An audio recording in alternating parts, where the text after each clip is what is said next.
launch of Banana Republic, Abercrombie & Fitch and Anthropologie in the UK, another US store getting set to cross the Atlantic, Victoria's Secret. But the question is, what is the secret to success in Europe? I'm so clever with my play on words. No, I'm really not. Well, joining us this morning is Alison Stewart-Allen, Director of International Marketing Partners, and, of course, the Muse of Marketing. Alison, thank you for joining us. Victoria's Secret doesn't really need any marketing strategy. Sex sells anywhere in the world, right? Well, sex does sell anywhere in the world, but bras and underwear don't.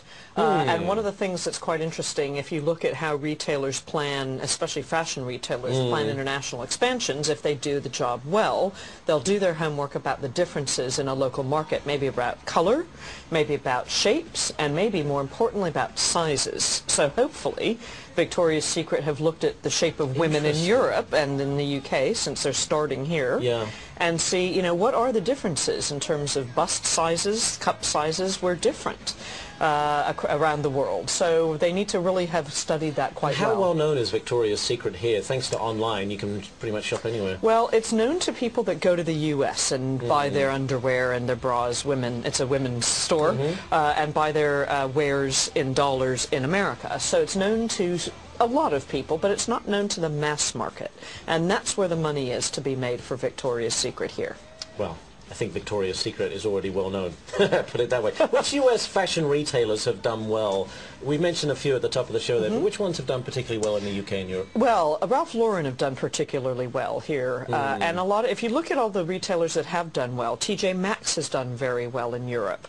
Ralph Lauren, of course, Abercrombie are doing extremely well. And why is that? Yeah, well, a lot of what they're selling is the American lifestyle and the aspiration that these brands have for people that want the best of American lifestyle. So Abercrombie's a really interesting example. They're selling Southern California surf, beach lifestyle. Oddly enough, the company is from Ohio.